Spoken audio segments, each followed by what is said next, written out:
haut les mains derrière le dos maintenant. Vous, les gens, n'apprenez jamais. Le métal mord les poignets du juge Amara Collins devant le tribunal fédéral. Son tailleur à $2000 se froisse contre le métal froid de la police alors que l'officier Bryant jette sa serviette à terre, éparpillant des mémoires juridiques sur le béton détrempé par la pluie. Les navetteurs du matin se figent, les téléphones enregistrant le spectacle. Je suis ici pour des affaires judiciaires officielles, déclare Amara, la voix ferme malgré l'humiliation publique. Garde ça, grogne Bryant, resserrant les menottes jusqu'à ce qu'elle grimace. Nous savons exactement quel genre d'affaires tu as. L'officier Daniel ricane, enfonçant ses chaussures de créateur dans une flaque d'eau. Je parie que ça coûte plus cher que mon salaire mensuel. Aucun des deux officiers ne remarque la robe de juge qui déborde de sa housse à vêtements, appartenant à la juge fédérale nouvellement nommée qui doit présider l'audience sur la faute professionnelle de leur service dans exactement 15 minutes. Ils sont loin de se douter de qui ils viennent d'humilier publiquement. Le juge Amara Collins, 45 ans, arrive au palais de justice pour son premier jour en tant que présidente du district est. Nommée après une brillante carrière à poursuivre les affaires de faute professionnelle de la police, elle gare sa modeste berline sur le terrain général au lieu des places réservées aux juges. Sa plaque nominative n'a pas encore été installée. Vêtue d'un élégant tailleur pantalon, les cheveux relevés en un chignon professionnel, elle porte sa robe de juge dans une housse à vêtements. Elle remarque les officiers Bryant et Daniels qui l'observent à son approche, leurs yeux la suivant avec une suspicion non dissimulée malgré son apparence professionnelle. Les officiers chuchotent entre eux. Bryant, un vétéran de 15 ans avec 3 plaintes antérieures pour usage excessif de la force, pousse Daniels du coude. Elle n'a pas l'air d'être à sa place ici, marmonne-t-il. Probablement une autre manifestante pour cette affaire de flic aujourd'hui. Daniels, plus récent dans les forces de l'ordre mais désireux d'impressionner, hoche la tête en signe d'accord. Devrions-nous la contrôler?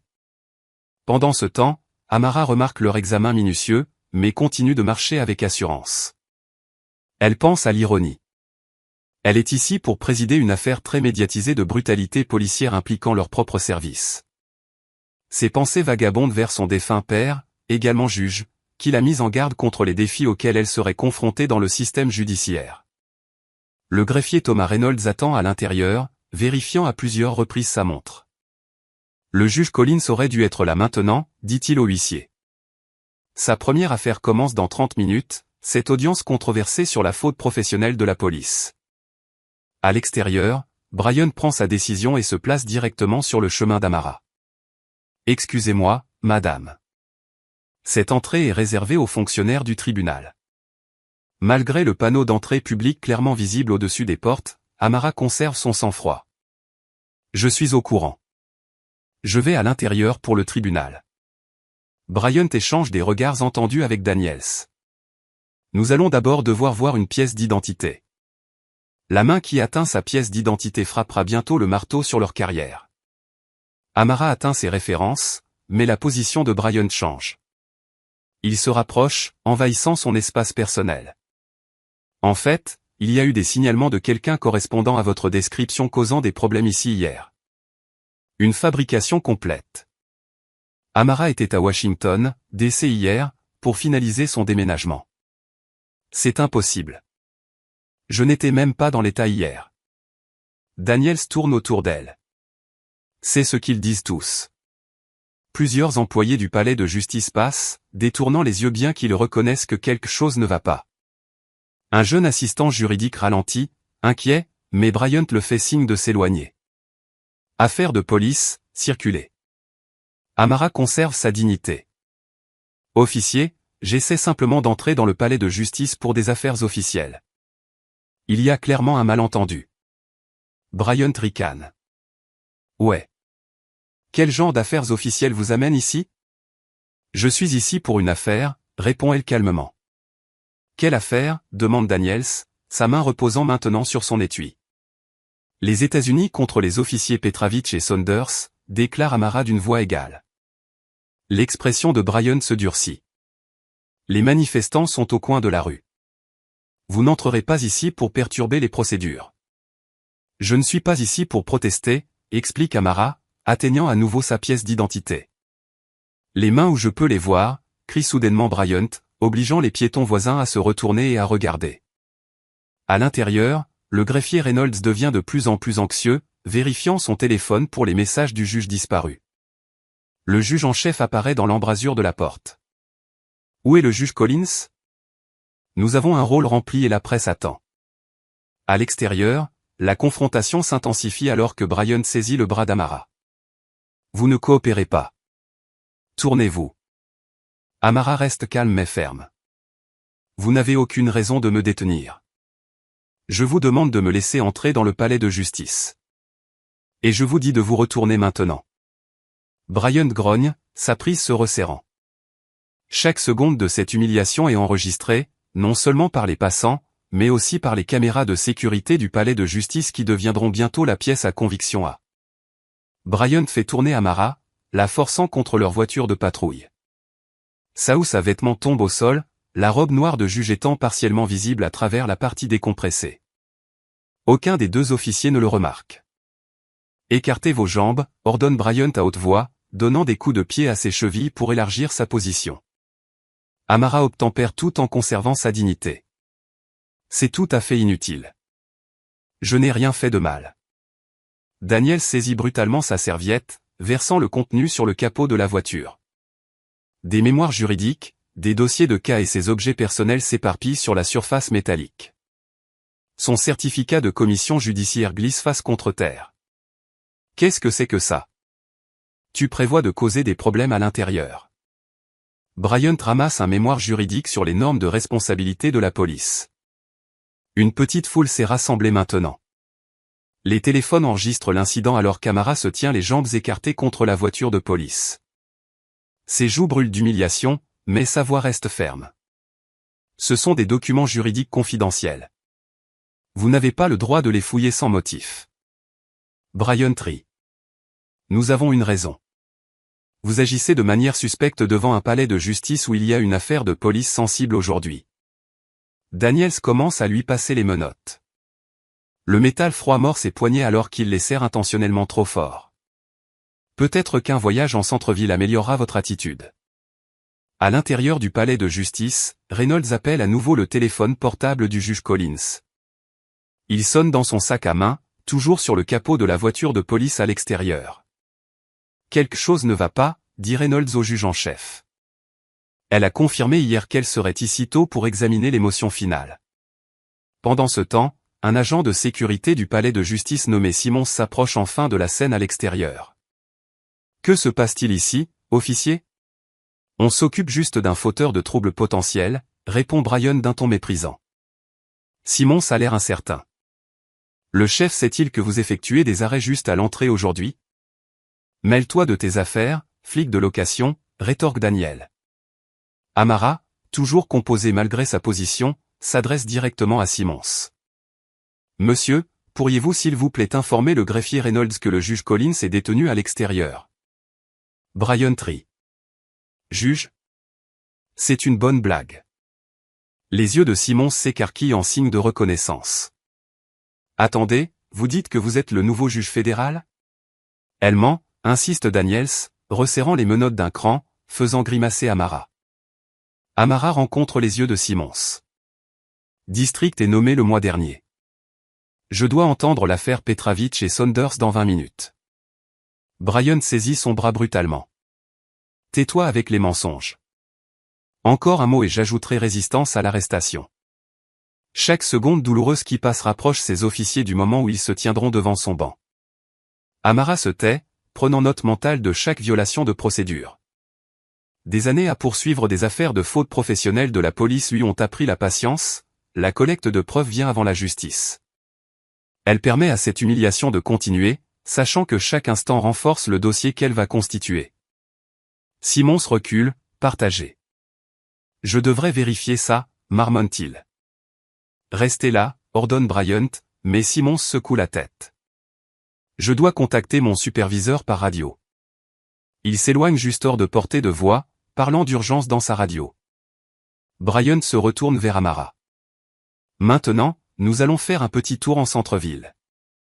Pour quelles accusations, demande Amara calmement. Intrusion, trouble à l'ordre public, résistance à un officier. Je trouverai ça en chemin. Bryant ricane. À l'intérieur du palais de justice, Reynolds reçoit un appel alarmant de la sécurité. Son visage pâlit lorsqu'il interrompt le juge en chef. « Monsieur, la sécurité pense que les officiers Bryant et Daniels détiennent le juge Collins à l'extérieur. » L'expression du juge en chef s'assombrit. « Ils font quoi ?» Pendant ce temps, la procureure Elena Vasquez arrive au palais de justice, remarquant immédiatement l'agitation. Elle reconnaît Amara de leur précédente collaboration sur le groupe de travail sur la responsabilité de la police. « Que diable se passe-t-il ici ?» demande-t-elle en s'approchant des officiers. Bryant s'avance. « Madame, veuillez reculer. C'est une affaire de police.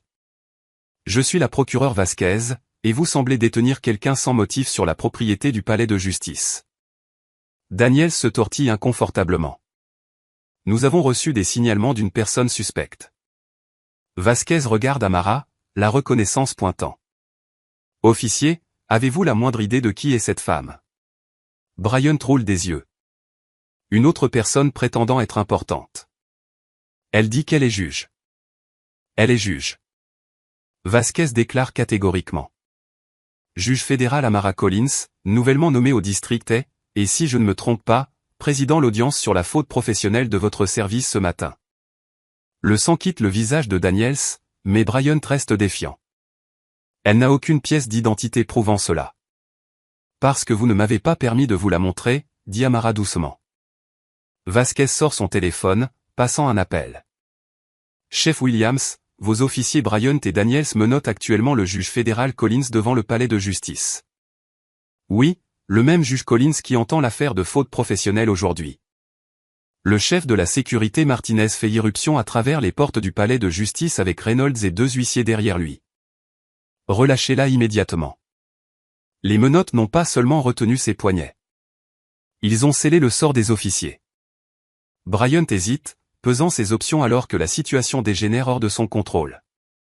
Sa fierté ne le laissera pas reculer facilement. « Nous devons d'abord vérifier son identité », insiste-t-il. Malgré le nombre croissant de fonctionnaires du palais de justice qui se rassemblent autour d'eux, le chef Martinez s'avance. « Enlevez ces menottes maintenant, officier Bryant. » Daniels atteint la clé des menottes, mais Bryant l'arrête d'un regard. « Nous suivons la procédure.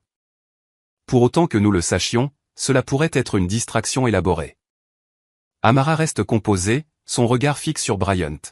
« Officier, vous avez pris une série de mauvaises décisions ce matin. Chaque seconde qui passe ne fait qu'aggraver vos erreurs. » À l'intérieur, le juge en chef émerge sur les marches du palais de justice, sa présence distinguée attirant immédiatement l'attention. Quel est le sens de tout cela? Reynolds explique la situation alors que le personnel du palais de justice commence à récupérer les documents éparpillés d'Amara. Le juge en chef s'approche de Bryant avec une fureur à peine contenue. « Je suis le juge en chef Harrington. Vous détenez actuellement un juge fédéral nommé par le président des États-Unis. Relâchez-la immédiatement. » Bryant réalise enfin la gravité de son erreur, mais sa fierté le pousse à redoubler d'efforts. « Monsieur, nous avons reçu des signalements d'activités suspectes. Nous ne faisons que notre travail. » « Votre travail ?» La voix du juge en chef est dangereusement calme. « Votre travail est de faire respecter la loi, pas de profiler et de harceler un membre distingué de la magistrature fédérale. » D'autres policiers arrivent, dont le capitaine Foster, le superviseur direct de Bryant et Daniels. Son visage montre l'horreur alors qu'il prend connaissance de la scène. « Qu'avez-vous fait ?» chuchote-t-il à Bryant, puis se tourne vers Amara. « Juge Collins, je ne peux même pas commencer à exprimer. » « Gardez ça pour la salle d'audience, capitaine. » Amara interrompt, sa voix calme. « Les menottes, s'il vous plaît. » Alors que Daniels enlève enfin les menottes, il remarque une petite cicatrice sur le poignet d'Amara, identique à celle décrite dans une affaire historique où une jeune étudiante en droit noir a été injustement détenue et est devenue une avocate renommée des droits civiques. Les menottes sont enlevées de ses poignets, mais les officiers viennent d'enchaîner leur propre carrière. Le capitaine Foster tente de limiter les dégâts. « Juge Collins, veuillez accepter mes plus sincères excuses. Ces officiers seront immédiatement sanctionnés. » Amara frotte ses poignets, des marques rouges étant visibles là où les menottes ont mordu sa peau. « Capitaine, gardez vos excuses. Il ne s'agit pas de moi personnellement. Bryant marmonne à voix basse. Je pense toujours que c'est exagéré. Amara l'attrape, le fixant d'un regard pénétrant. Officier Bryant, quelle était votre cause probable pour me détenir? Pris au dépourvu par la question directe, Bryant balbutie. Vous correspondiez à une description. Activité suspecte signalée près du palais de justice. Quelle description précisément? Amara insiste, ses instincts de procureur prenant le dessus. Un rapport est arrivé concernant quelqu'un qui prévoyait de perturber les procédures judiciaires, prétend-il faiblement. La procureure Vasquez intervient. C'est intéressant parce que je viens de vérifier auprès de la dépêche. Aucun rapport de ce genre n'a été déposé ce matin. La foule de spectateurs s'est agrandie.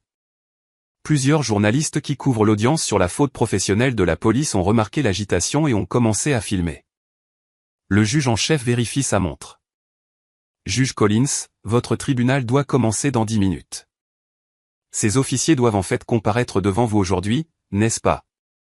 Amara hoche la tête calmement. Oui, les officiers Petravich et Saunders du même district concernant des allégations d'usage excessif de la force. Le capitaine Foster a l'air physiquement malade. Votre honneur, ces officiers ne sont pas impliqués dans cette affaire. Peut-être devraient-ils être excusés de leurs fonctions aujourd'hui pendant que nous. Non. Amara le coupe. L'officier Bryant a insisté sur le fait de suivre la procédure. J'ai l'intention de faire exactement cela. Le greffier Reynolds a récupéré la robe de juge d'Amara. Elle les prend avec dignité, s'adressant à la foule qui regarde. La règle de droit s'applique à tout le monde de manière égale.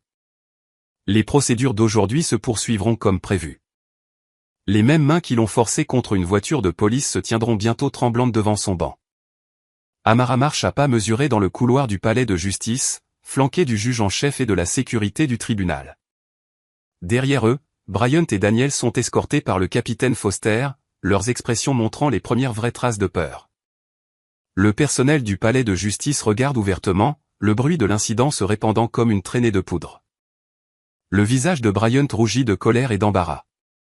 C'est ridicule, siffle-t-il à Daniels. Elle agissait de manière suspecte. N'importe qui l'aurait arrêté. Daniels a l'air moins sûr. Peut-être aurions-nous dû vérifier sa pièce d'identité d'abord. Trop tard pour ça maintenant. Le capitaine Foster intervient. Vous deux avez potentiellement compromis une affaire fédérale et embarrassé tout le service. Dans les chambres judiciaires, Amara se change en sa robe avec des mains fermes. Le greffier Reynolds lui apporte les dossiers de l'affaire pour la journée. Votre honneur, l'audience sur la faute professionnelle est prévue en premier. Les accusés et leurs conseils sont déjà dans la salle d'audience. Il hésite. Tout comme les officiers Bryant et Daniels, le capitaine Foster a demandé qu'ils soient présents pour les procédures. Bien. Amara répond, examinant les dossiers. Et le conseil de la défense Henderson est-il arrivé? Oui, votre honneur. Elle a demandé s'il était possible de déposer des motions supplémentaires à la lumière des événements récents. Amara ferme le dossier. Dites-lui que nous traiterons toutes les motions conformément à la procédure appropriée. Reynolds se tortille inconfortablement. Juge Collins, si je peux me permettre. Il y a plusieurs journalistes dans la salle d'audience. Les nouvelles de l'incident à l'extérieur se sont répandues. La justice n'est pas rendue en secret, M. Reynolds, répond Amara, se levant de son bureau. La vérité profite rarement des ténèbres. À l'extérieur de la salle d'audience, le capitaine Foster passe un appel téléphonique désespéré au commissaire de police.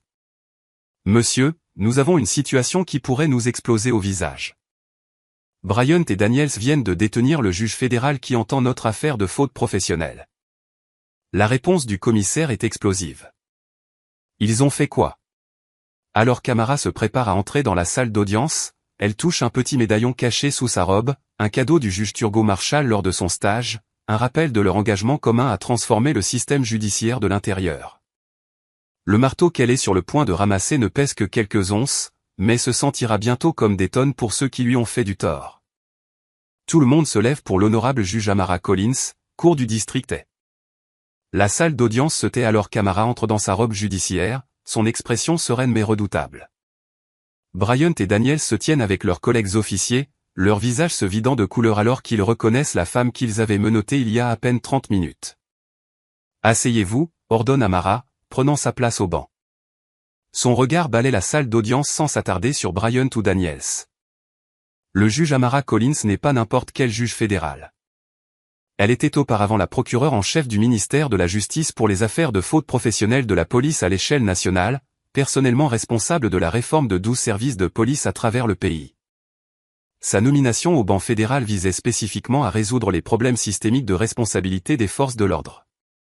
Avant de passer à l'affaire prévue, je dois aborder un incident qui s'est produit ce matin, commence Amara, sa voix portant dans toute la salle d'audience silencieuse.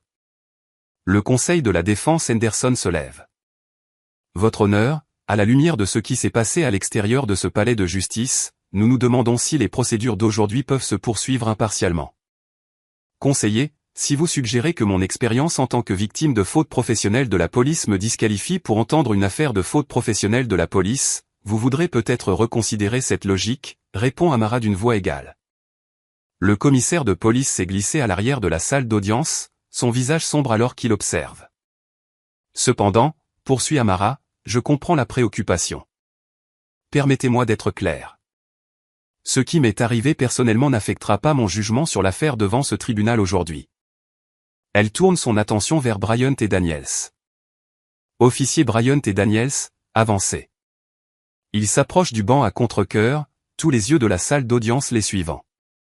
Vous m'avez détenu sans motif, fouillé mes effets personnels sans consentement et m'avez humilié publiquement devant le palais de justice où je préside, déclare Amara, sa voix calme et puissante. Dans des circonstances normales, je me récuserai de toute affaire vous concernant. Bryant regarde le sol pendant que Daniels tremble visiblement.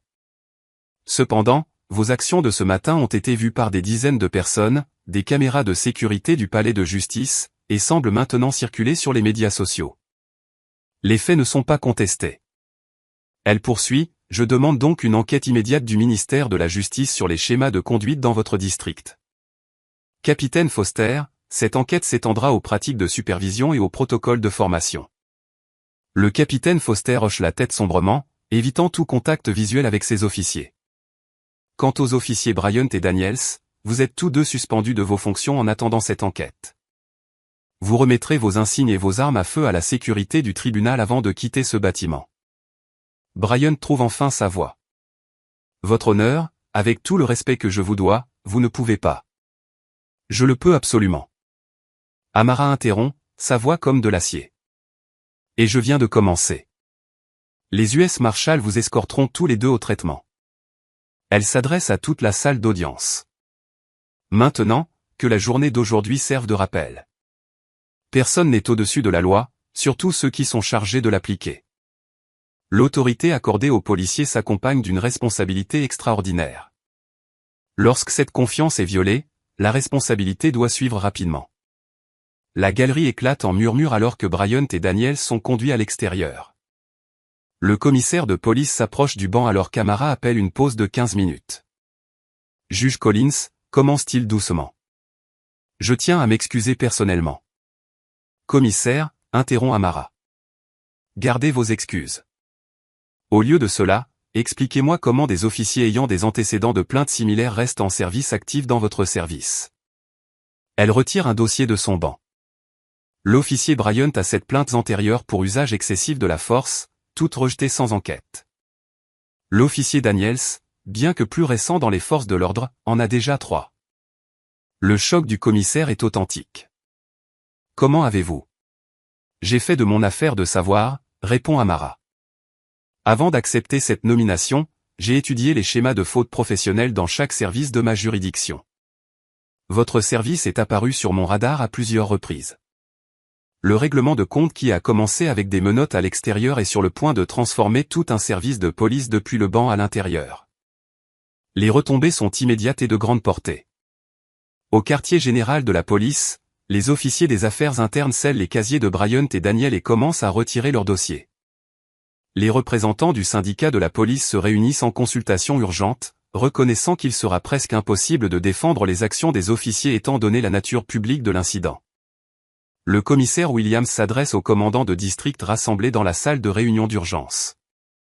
Cela s'arrête aujourd'hui, annonce-t-il, claquant un dossier sur la table.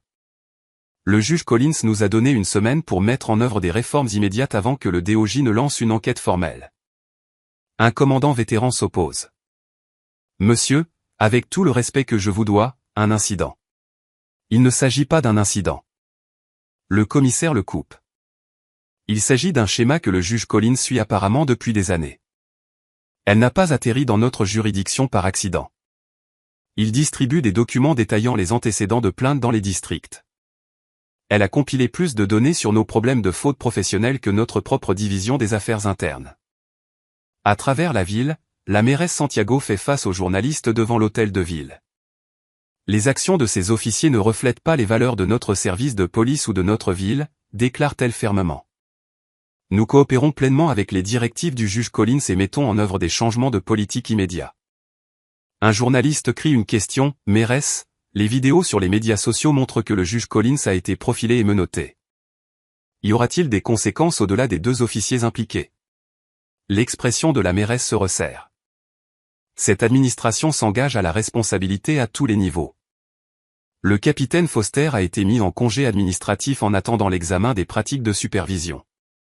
Pendant ce temps, dans les chambres du juge Collins, la procureure Vasquez examine des images des caméras de sécurité du palais de justice. C'est accablant, Amara, dit-elle, utilisant le prénom du juge de leurs années de collaboration. La composante raciale est indéniable. Ils ont dépassé des dizaines de personnes pour vous arrêter. Amara hoche la tête, examinant les documents. Elena, je dois vous faire comprendre quelque chose. Il ne s'agit pas de vengeance. Je sais, répond Vasquez. Il s'agit enfin d'avoir le pouvoir de créer un véritable changement. Exactement, confirme Amara. Pour chaque juge qui se fait arrêter, il y a des milliers de citoyens ordinaires qui subissent ce traitement quotidiennement sans caméra, sans insigne, sans recours. Dans une autre partie du palais de justice, Bryant et Daniels sont assis dans une salle d'attente, la gravité de leur situation s'enfonçant. C'est insensé, marmonne Bryant. Nous ne faisions que notre travail. Daniels lève les yeux, la colère cédant la place à la réalisation. L'étions-nous? Soyez honnête. L'auriez-vous arrêtée si elle était blanche?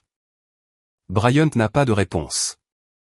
La scène se déplace vers un cabinet d'avocats où l'avocate de la défense Henderson rencontre les officiers Petravich et Saunders, les accusés initiaux dans l'affaire de faute professionnelle. Le juge Collins a accepté de reporter votre audience à la lumière des événements d'aujourd'hui, explique Henderson. Mais ne vous y trompez pas, lorsque nous reviendrons au tribunal, elle examinera attentivement tous les aspects de votre affaire. L'officier Saunders a l'air pâle. Ce qui s'est passé aujourd'hui pourrait-il réellement nous aider? Peut-être qu'elle se récusera. Henderson secoue la tête. Vous ne comprenez pas. Le juge Collins a passé sa carrière à poursuivre les fautes professionnelles de la police. Les officiers qui l'ont détenue viennent de confirmer tout ce contre quoi elle s'est battue. Si quoi que ce soit, les projecteurs sur votre affaire sont maintenant plus brillants. De retour au district, les officiers regardent la couverture médiatique de l'incident dans un silence stupéfait. Le reportage comprend les antécédents distingués d'Amara, au sommet de sa classe à la faculté de droit de Harvard, greffière de la Cour suprême, procureur principal dans des affaires historiques de réforme de la police, et maintenant la plus jeune femme noire jamais nommée au banc fédéral dans leur district. Bryant a vraiment mis les pieds dans le plat cette fois, marmonne un officier. Un autre répond, nous l'avons tous fait. Combien de fois avons-nous arrêté quelqu'un sans véritable motif? Le commissaire de police entre dans les chambres du juge Collins, portant un épais classeur. Votre honneur, comme demandé, voici nos protocoles de formation actuels sur les préjugés, l'usage de la force et les procédures de détention. Amara prend le classeur. Merci, commissaire. J'ai également invité des représentants de 3 services modèles qui ont mis en œuvre des réformes avec succès. Ils arriveront demain pour évaluer vos pratiques actuelles. Le commissaire a l'air surpris. C'est inhabituellement rapide. Justice retardée et justice refusée. Amara répond simplement. Vous avez un problème culturel, commissaire, pas seulement un problème de procédure. Les officiers Bryant et Daniels se sont sentis habilités à se comporter comme ils l'ont fait parce que l'environnement le permettait. Il hoche lentement la tête. Je comprends, votre honneur. J'espère que vous le faites, répond-elle, parce que je pensais ce que j'ai dit au tribunal. Je n'ai fait que commencer. À la tombée de la nuit, les vidéos de la détention du juge Collins sont devenues virales, recueillant des millions de vues. Les chaînes d'information nationales reprennent l'histoire, la présentant comme un exemple frappant de profilage racial au plus haut niveau du système judiciaire. Dans sa chambre d'hôtel, Amara regarde brièvement la couverture avant d'éteindre le téléviseur. Elle ouvre son ordinateur portable, examinant les dossiers qu'elle a compilés sur le service au cours de la dernière année. Son téléphone sonne. C'est le procureur général. Juge Collins, j'ai été informé de l'incident d'aujourd'hui. Le DOJ est prêt à fournir toutes les ressources dont vous avez besoin pour l'enquête. Merci, répond Amara. J'aurai mes recommandations initiales prêtes demain matin. Le lendemain, le représentant syndical de Bryant livre la mauvaise nouvelle. Le syndicat ne peut pas vous défendre sur celui-ci. Les preuves sont trop claires. L'optique trop dommageable. Nous vous conseillons de coopérer à l'enquête. Bryant claque son poing sur la table. Alors, vous m'abandonnez après 15 ans de cotisation? Personne ne vous abandonne, répond le représentant. Mais vous avez détenu un juge fédéral sans motif sur la caméra devant son propre palais de justice. Il n'y a pas de stratégie gagnante ici.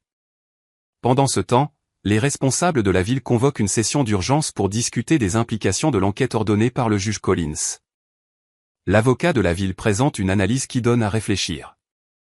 Si l'enquête du DOJ confirme les problèmes systémiques, ce qui semble probable étant donné les antécédents du juge Collins et les données existantes, nous envisageons des décrets de consentement, une surveillance fédérale et potentiellement des millions de règlements pour les affaires de fautes professionnelles passées. Le maire se frotte les tempes. Et nos options? La coopération proactive est notre meilleure option, conseille l'avocat.